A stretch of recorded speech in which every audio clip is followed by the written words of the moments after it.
Ayer recibí un mensajito de uno de los hombres de la iglesia.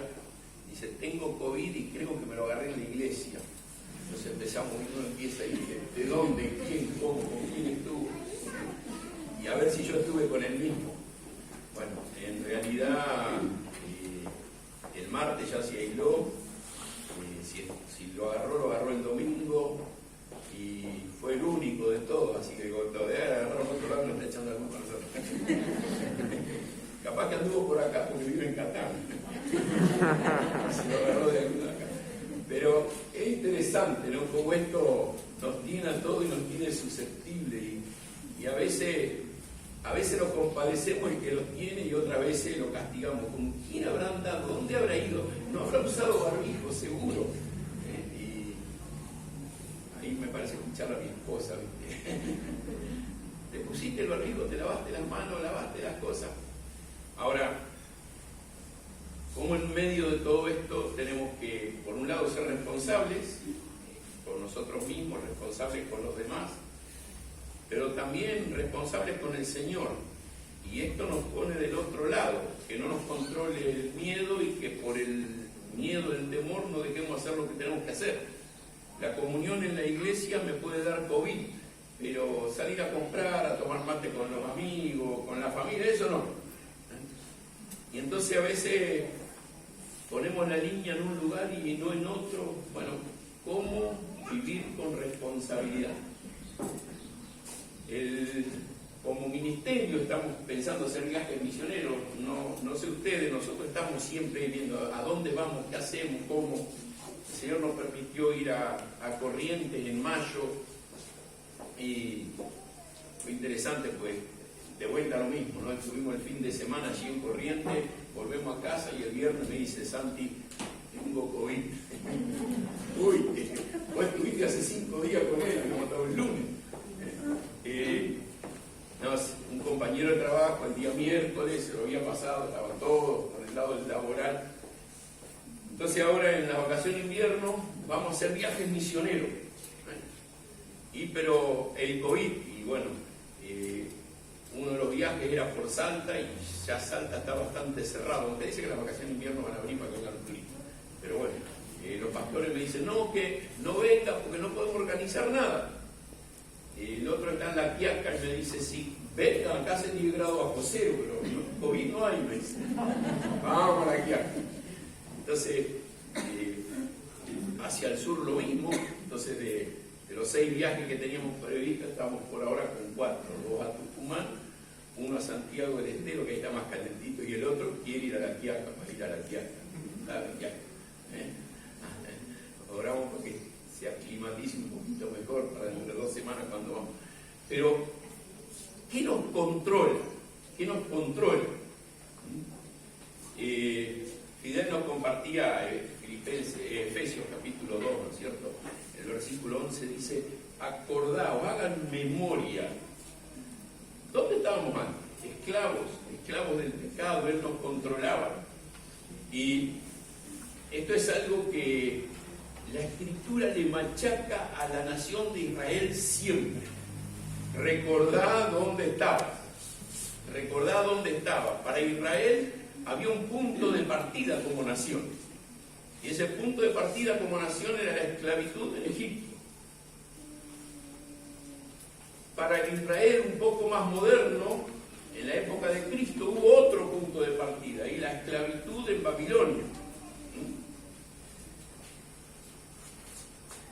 No hay esclavitud más dura que la esclavitud del pecado, porque el que hace pecado, esclavo es del pecado. Cristo vino para darnos libertad de eso, para hacer una obra a favor nuestro. Ahora, cuando miramos eso, el pasaje ahí de Efesios nos decía, recuerden ustedes cuando estaban en la incircuncisión, ese menosprecio de parte de lo que teóricamente era el pueblo de Dios. ¿Dónde estábamos? ¿Cómo estábamos? Sin Dios, sin Cristo y sin esperanza. No había promesas ajenos a los pactos de las promesas, dice el versículo 12. Entonces, una condición muy triste, muy oscura. Cuando no sé cómo es tu vida, pero yo miro la vida de los que estaban alrededor mío.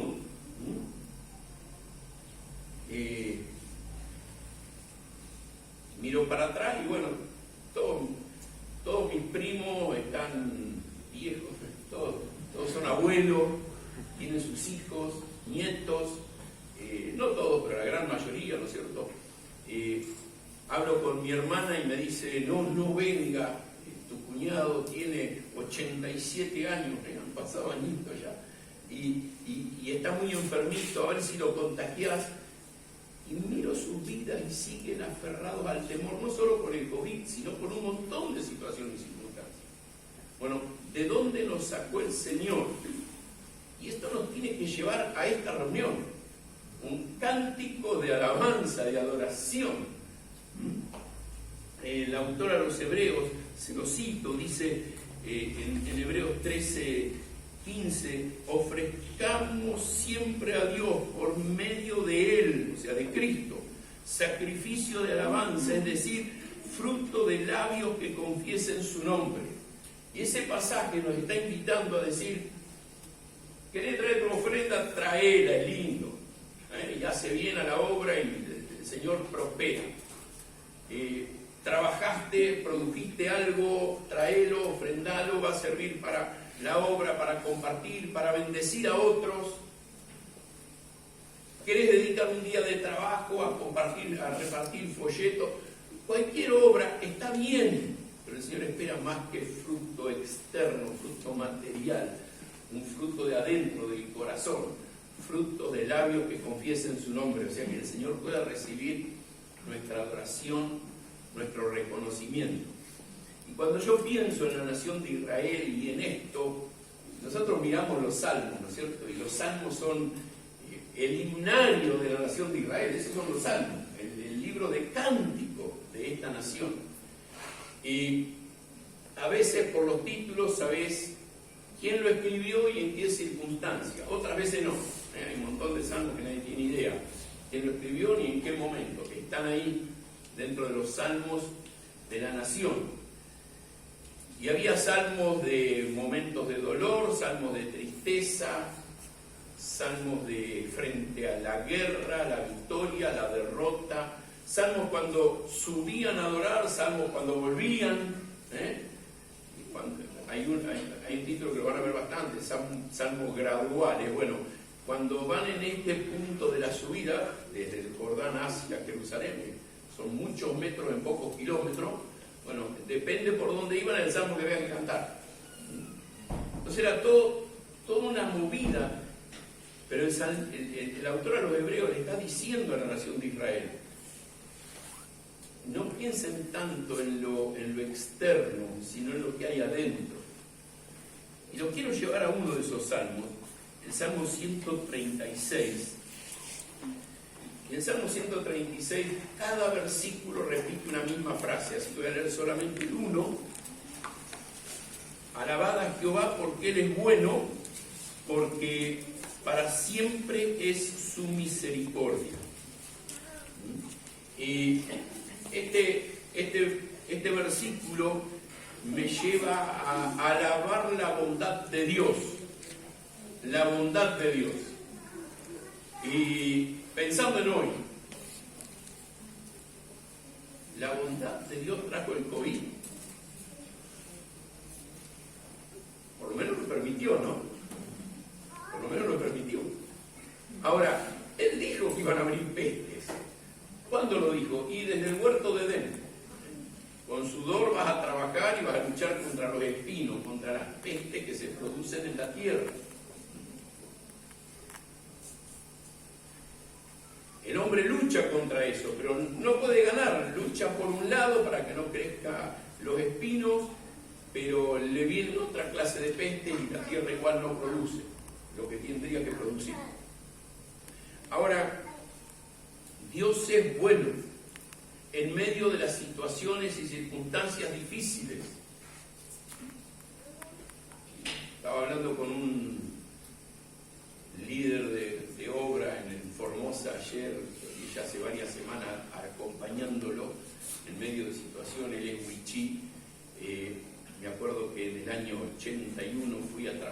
allá entre ellos, discipulé a su papá y ¿dónde está tu papi? Le pregunto ayer. Y yo sabía que la mamá falleció hace menos de un mes. Y me dice, y papá falleció el año pasado. Y falleció el tío. Y sí, epa, es duro, ¿no? Y de repente, alrededor nuestro, parece que hay una carga de dolor. Pero Dios es bueno. Dios es bueno. Y eso me lo decía él. Eso me lo decía él, Dios es bueno. Mamá nos acompañó, papá nos acompañó, sirvieron al Señor, me encaminaron en las cosas de Dios. Y eso es porque hace 70 años fue un misionero a llevar el Evangelio ahí, plantarlo en ese lugar. En el año 69 yo trabajaba en el campo. Mi papá con 12 años me dijo, no vas a estudiar, te vas a ordeñar vaca al campo. El tío Nicolás te va a enseñar. El tío Nicolás me explotó 2 años. con la idea de que me iba a enseñar, ¿no es cierto? Me hizo la buena. Me enseñó a trabajar. Pero mi prima, la hija del tío Nicolás, había estudiado enfermería. En el año 69 se fue con los huichitos. Está todavía allá, agarró la pandemia. Digo, Cata, ¿qué estás haciendo? Y acá la paso re bien. Y casi 80 años, Cata, ahí, firme, sirviendo. Ahora Dios es bueno. Tiene una circunstancia para el huichí, para mi prima, para mí acá. Y conozco la de algunos de ustedes, no de todos. Dios es bueno, no importa lo que estemos pasando. Porque su misericordia es para siempre. Y esa frase el salmista la va a repetir en cada versículo. La misericordia de Dios es permanente, es continua, no para nunca. Y no importa lo que vivas dentro de 1 hora, dentro de 10, dentro de 20 años. Dios es bueno y su misericordia permanece para siempre, está siempre ahí. Es siempre. Y cuando nosotros aprendemos a deleitarnos, a disfrutar de la bondad de Dios, podemos ver nuestras circunstancias, buenas o malas, como de un padre amoroso, viendo lo que yo no veo y cuidándome y acompañándome y estando presente.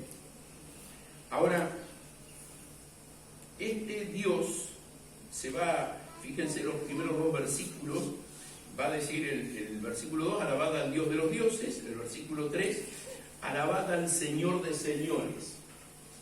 Y acá el salmista nos está llevando a pensar, ajá, Dios es bueno, pero ¿quién es mi Dios? Y Él es Dios de dioses y Señor de señores. Todos los pueblos alrededor vivieron y tristemente influenciaron a la nación de Israel a pensar que hay muchos dioses. Vos mirás la historia para atrás, la historia no bíblica, y te va a hablar de que la nación de Israel, hasta que fue llevada cautiva a Babilonia, era una nación politeísta que tenía muchos dioses. Eso dice la historia. La Biblia dice otra cosa. No sé si te acordás que frente al rey Acab, Elías se desanimó y dijo, solo quedé yo. Y Dios dice, no, hay 7.000 que todavía no. Pero eran casi 1 millón de habitantes. 7.000 era nada. Bueno, yo creo en un Dios de dioses. Si el mundo crea dioses menores, yo tengo un Dios que está por sobre todos ellos. Y gobierna. Este concepto de Señor de señores es gobierna. Cuando Satanás lo tienta a Jesucristo, le dice, si me adorás, te voy a hacer Señor de todos los reinos. Y Jesús le dice, no me podés dar, no quiero adorarte a vos, soy Señor, yo ya soy Señor de señores. Los reyes de este mundo son los señores de la tierra. No puedo cambiar su designio. ¿Te pusiste a pensar? Te voy a dar una noticia triste. No importa a quién vote, el sistema es corrupto y se sirven a sí mismos. Uno para un lado, otro para otro. Y van llevando el sistema donde ellos quieren. Ellos son señores. Yo tengo un Dios que está por sobre ellos. Entonces yo no obedezco, porque Dios me pone en este mundo y tengo que obedecer, pero estoy bajo el Dios de los cielos. Dios de dioses, Señor de señores. Ahora, ¿qué hizo? ¿Qué es lo que hizo este Dios? En primer lugar, los versículos 4 al 9, fíjense, el único que hace grandes maravillas, el que hizo los cielos con entendimiento, al que extendió la tierra sobre las aguas, el que hizo las grandes lumbreras, el sol para que se enseñorease del día, y la luna y las estrellas para que señoren en la noche. Mi Dios, Dios de dioses, Señor de señores, que es bueno, es bondadoso, es creador de todo lo que hay. Es creador de todo lo que hay. Todo lo que podés mirar, ver, admirar, Él lo hizo, Él lo creó. Y comienza este concepto diciendo es Dios de maravillas. No hay nada que Él hizo que el hombre puede superar. El hombre puede tomar algo que Dios hizo y de eso tratar de hacer otra cosa. Pero no puede partir de la nada, no puede crear de la nada. De lo que hay, Él puede manipularlo y de repente hacerte un avión que vuele por los cielos, ¿cierto? O un vehículo que camine en la tierra. El hombre puede hacer algunas cosas partiendo de lo que Dios ya hizo, pero Él es el que hace las maravillas. Mires lo que mires. De vez en cuando me gusta escuchar a algunos de estos hombres que tratan de presentarnos a un Dios creador versus evolución, compitiendo o debatiendo con los ateos. Y estaba escuchando uno, es bastante conocido, anda por ahí por Facebook de vez en cuando, y él hacía un argumento discutiendo con un ateo en un programa radial, ¿no es cierto? Y él dice, decime dónde comenzó todo. Claro, él hablaba de ateísmo y de evolución, el otro, y más allá de que puede haber algún argumento de decir, bueno, hay algo que sabe, bueno, ¿de dónde sale lo que hay? ¿De dónde arranca? Bueno, mi Dios es hacedor de maravillas. Y después de eso, bueno, va a hablar de los cielos y después describe el sol, la luna, las estrellas. Y fíjate, en relación a los cielos habla de un Dios inteligente, con entendimiento. Un Dios que decidió planear. Y vos ves que circulan los planetas y los satélites alrededor de los planetas alrededor del Sol, y hay todo un sistema que perfecciona cientos de años, miles de años con perfección. Hoy con los estudios que hay se puede decir dónde va a pasar dentro de 70 años tal cometa y en qué hora del día va a pasar, de qué lugar de la Tierra se va a ver y de cuál no, y aunque no siempre se ve del mismo lugar. Ahí está. Cuando hay un eclipse y dónde se va a ver y a la hora, y se pueden repetirlo. Bueno, va a haber uno dentro de tantos años y después el otro va a ser dentro de tantos años, porque Él lo hizo con perfección. Él lo hizo con perfección. Y ni hablar de lo chiquito, que no podemos ver. El cuerpo humano, cómo funciona, lo que tiene. No lo vemos, no lo entendemos. Ahora hablar con alguien que estudie y no tienen respuesta. No tienen respuesta. Ahora, un Dios creador, pero no solamente tengo un Dios creador. Los versículos 10, 11 y 12 me hablan de un Dios libertador. Yo les hablaba de la libertad de Cristo, y fíjate que dice, hirió a Egipto en sus primogénitos. Él sacó a Israel de en medio de ellos, con mano fuerte y brazo extendido. Y me gusta cómo el salmista en esta canción pone estos tres conceptos juntos. Me libró de mi enemigo, me sacó de en medio de ellos, o sea que me dio la posibilidad de la libertad, y ahora yo encaminar por él mi proyecto ante Dios. Israel muchas veces en ese camino al desierto miró para atrás. Quiero volver, allá tenía carne, tenía cebolla, pepino, ajo. El Señor le dice, no te das una idea de lo que vas a tener si seguís adelante en tu vida cristiana. No te das una idea de lo que vas a tener. Y vas a considerar aquello basura. Pero Él sacó hiriendo a los primogénitos y tuvo que morir Él como primogénito de Dios en mi lugar, como el cordero con el cual cada familia pintó el marco de la puerta con la sangre de ese cordero, para que el ángel de Jehová pase por alto, pase por alto. Y aquello era un símbolo de lo que iba a venir después, el cordero de Dios que iba a quitar el pecado del mundo, nos iba a dar la posibilidad de que el ángel de Jehová, el ángel de la muerte, pase por encima y no me vea a mí y me dé perdón. Ahora, la última frase dice, con mano fuerte y brazo extendido. Esto muestra el poder de Dios. Cuando yo miro la obra de Cristo en la cruz, también veo el poder de Dios. ¿El poder de Dios en qué? Y hubo tinieblas ese día, esa tarde. Hubo tumbas que se abrieron, resurrección de muertos. Hubo un velo que se rasgó de arriba abajo. Y eso fue un pequeño destello de lo que es el poder de Dios, porque lo que pasaba en el cielo era mucho más grande. Dios le estaba diciendo a Satanás, te demostré que no sos nada, que te vencí. Y ahora puedo rescatar a cada uno de los que vos tenés esclavos.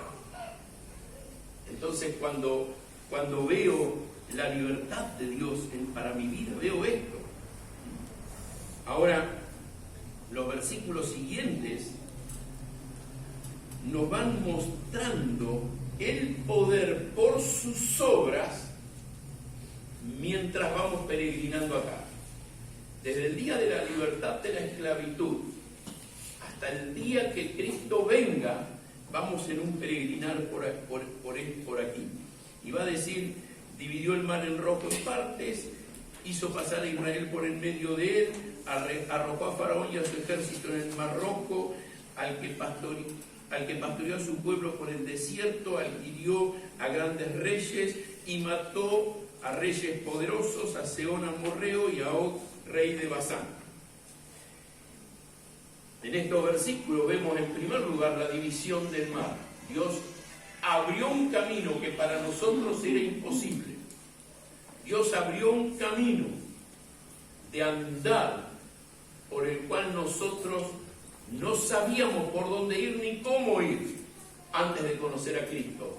Y de repente se hace la luz en nuestra vida. Acá tenemos la posibilidad de vivir. Claro, tenemos que elegir. ¿Y cómo empezamos a vivir? Y me gusta el énfasis que hace. Dice, hizo pasar a su pueblo, pero frenó a Faraón. Y lo arrojó en el mar. Él debilitó el poder del enemigo frente a mí. Satanás sigue teniendo el mismo poder. Y sigue habiendo personas con posesión, sigue habiendo personas involucradas en droga, en alcoholismo, en ateísmo, en necedad, controladas por el afán al dinero, sus propios negocios, y Dios de lado. Sigue habiendo.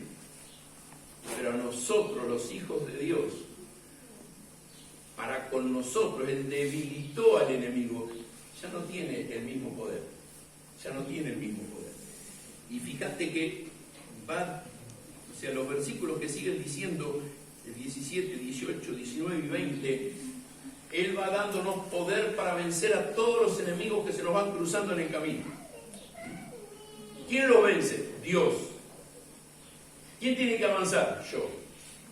Si vos lees la historia, Israel fue avanzando y Dios fue venciendo a los enemigos en la medida que Israel avanzaba en la vida cristiana.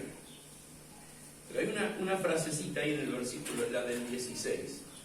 Él pastoreó a su pueblo por el desierto. Salmo 23 dice: Jehová es mi pastor. Y lee todo el Salmo después en tu casa. Lee todo el Salmo 23 en tu casa. Y como el buen pastor te cuida. Ahora, lees el Salmo 23 aislado y decís: y me tiene que llenar de abundancia. Ahora yo lo leo con este versículo. Me dice: no, yo necesito un pastor en medio del desierto. Estamos en un desierto hasta que Cristo venga. No estamos en una tierra de bendición, no estamos en el Edén. Vamos a estar después en cielo nuevo y tierra nueva. Hoy no estamos, pero Él me pastorea mientras voy por este desierto. Claro, en un campo bueno cualquiera te pastorea. En el sur de la provincia de Buenos Aires, cuando yo era chico, antes de mandarme al tambo, mi papá me llevaba a trabajar con él. Él trabajaba mucho changas, ¿no es cierto? Y en la changa esa trabajaba con ovejas de vez en cuando. Y una vez al año que hay que curar a las ovejas. Y había un gaucho ahí que tenía unas 6.000, 7.000 hectáreas y no sé, 20.000 ovejas, no sé cuántas tenía. Y lo llevaba mi papá y mi papá nos llevaba a nosotros. Había que cuidarlas, atenderlas, curarlas. Eso era para que después crezca bien la lana y salga sana y se le pueda quitar. Y claro, es fácil si hay buenos pastos. Las ovejas se crían bien. Anda unos kilómetros más al sur, a la Patagonia, tierra de ovejas también. Mi papá se iba por ahí 3, 4 meses en noviembre para la esquila, sacarle la lana a las ovejas. Y ahí ya es más difícil. Ahí ya la oveja andaba por espinos y en lugares entre las piedras, y es distinto, es muy distinto. Pero había que cuidarlas también. Bueno, nosotros hoy estamos yendo por un desierto y el Señor nos cuida, nos pastorea. En el lugar más difícil, en la trepada más empinada, Él está presente. Él está con nosotros. Ahora, ese Dios va a decir en el versículo 21 y 22, le dio la tierra en heredad a Israel su siervo. Si vos estudiás y mirás y comparás con algunas enseñanzas a los hebreos, la carta a los hebreos va a decir que Israel fue llevado a la tierra de reposo. Ahora, era la tierra de Dios para ellos mientras esperaban el cielo, la tierra de reposo. Y el desafío de la carta a los hebreos es, bueno, nosotros tenemos que entrar en ese reposo. Entonces no está hablando de la eternidad, está hablando de cómo vivir acá en descanso. Y sabéis, el descanso en la obra de Dios, mientras voy, el Señor llamó a las personas, a todos los que estáis trabajados y cargados, venid a mí, yo los quiero hacer descansar. No es sacarte del lugar, sino poner su paz en tu vida mientras vas acá, por la vida, esperando su venida. Entonces, mientras vamos, y fíjate, te quiero juntar las dos frases. Nos dio la tierra en heredad. El lugar de descanso es herencia de Dios. Pero va a decir que esa heredad es para Israel, su pueblo, sus hijos. Y es una palabrita interesante, siervo. Mientras le servimos, mientras vivo para Él. Si vivo para mí no hay descanso.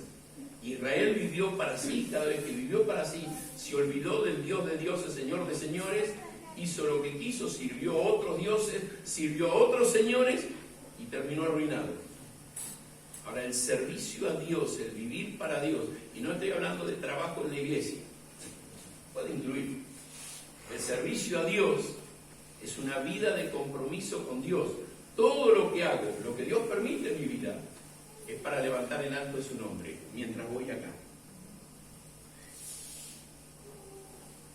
Y después entonces los versículos 23, 24 y 25. Él es el que en nuestro abatimiento se acordó de nosotros. Una vida de servicio me lleva automáticamente una vida de sustento de parte de Dios. Cuando yo quiero vivir para mí, yo dice, bueno, arreglate. Pero cuando yo vivo para Él, Él me va a decir, estoy a tu lado, aunque hay abatimiento. Y abatimiento es tirado por el piso. Cuando parece que ya no hay más fuerza. Y no dice que hace algo ahí, sino dice, se acordó de nosotros. Y eso tiene que ser suficiente para mí. No importa la situación que estoy, saber que Dios se acuerda de mí. Que Él no me olvidó. Después el versículo siguiente dice, nos rescató de nuestros enemigos. No de las circunstancias, no de las situaciones difíciles, no de los problemas, sí de los enemigos. De eso me rescata. Y después va a decir, Él da alimento a todo ser viviente, a todo ser vivo, y relacionado con lo que lo viene relacionando, está hablando de sus siervos, de su pueblo, los que tienen vida en Cristo. Entonces, Él da todo lo necesario para nuestras vidas. Y termina con una hermosa expresión, alabada al Dios de los cielos, porque para siempre es su misericordia. Y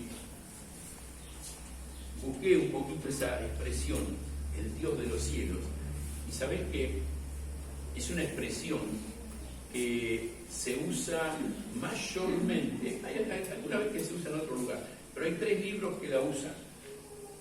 Daniel, cuando le hablan a Nabucodonosor en el capítulo 2, que el Dios de los cielos me va a dar la respuesta de tu sueño.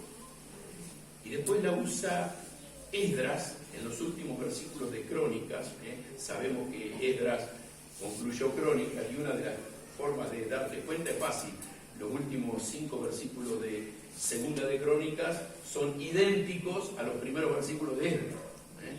Es como un copio y pego, más o menos. Entonces uno no sabe que la tradición lo dice también, ¿cierto? De que Esdras fue el que escribió. Pero Esdras toma, y vas a ver esa expresión, el Dios de los cielos, en Segunda de Crónicas, en Esdras y en Nehemías. Y ¿sabes? Me hace ver a un pueblo en esclavitud, pero en la expectativa de que el Dios de ellos gobierna cielo y tierra y les va dando libertad. Y a ellos los hizo ver esto, los hizo ver algo interesante. Mi Dios, aunque vos me tenés en esclavitud, mi Dios está moviendo las fichas para usarme. Eso dice Daniel frente al Nabucodonosor. Mi Dios, aunque vos me tenés en esclavitud, va a movilizar para que vayamos a construir el templo. Mi Dios va a movilizar todo, aunque vos crees que gobernás, para reconstruir la ciudad de Jerusalén otra vez. Mi Dios está en control. El último libro de la Biblia es el Apocalipsis. ¿Y sabés? Si yo tengo que resumir el Apocalipsis en una frase, es: al final ganamos nosotros.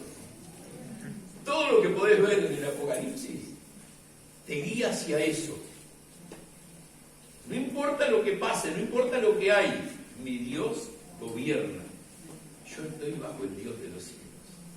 Entonces cuando yo miro la escena, estoy frente a los símbolos, que me hace pensar en un Dios de misericordia, que viendo mi condición me saca de la esclavitud, me lleva por todo un proceso de trabajo en mi vida, un proceso de santificación, de mejorar mi vida. Y lo que Él permite, todo lo que Él permite a mi alrededor, es su mano de amor queriendo trabajar en mí. Y un día, vamos a estar cenando con Él allí en el cielo. Y vamos a disfrutar de estos símbolos. Vamos a disfrutar de Él. No por nosotros, no por lo que nosotros somos, sino por su gracia, la obra que Él hizo, rescatándonos de la esclavitud. Ese Dios que gobierna soberano, que es bueno, pero que gobierna. Aunque parezca que no, en muchas circunstancias, Él es el Dios de los cielos. Él es el Dios de los cielos. Y el Dios de los cielos hizo una obra por medio de Jesucristo. Y aunque Israel pensaba que era para ellos, nosotros los que no pertenecíamos al pueblo de Dios, los que no teníamos esa marca del pueblo de Dios, hoy Él nos incluyó por la obra de Cristo hecha en la cruz a favor nuestro. Él pagó el precio que yo tenía que pagar. Entonces, cuando participo de los símbolos, cuando me vieron los muchachos hoy, a mí me gusta estar metido en preparar, ¿cierto? Me gusta estar ahí, yo disfruto. ¿Por qué? Porque sé lo que significa. Venir y estar juntos participando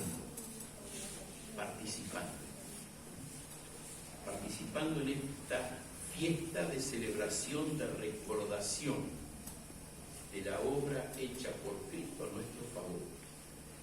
El Dios de dioses, Señor de señores, Dios del cielo, pensó en mí, viéndome pecador perdido, e hizo una obra para traer libertad de la esclavitud, llevarme y pastorearme por el desierto, para usarme como un siervo, como una sierva de Él, en sus manos para su vida. Oramos. Señor, te damos muchas gracias porque podemos participar juntos, compartiendo este tiempo, y podemos, Señor, deleitarnos en pensar en la obra de Cristo a nuestro favor. Señor, hoy queremos recordar, a través de estos símbolos, tu cuerpo quebrado, tu sangre derramada, para que por amor, gracia y misericordia, nosotros hoy podamos disfrutar de perdón de pecados y vida eterna. En el nombre de Cristo Jesús oramos.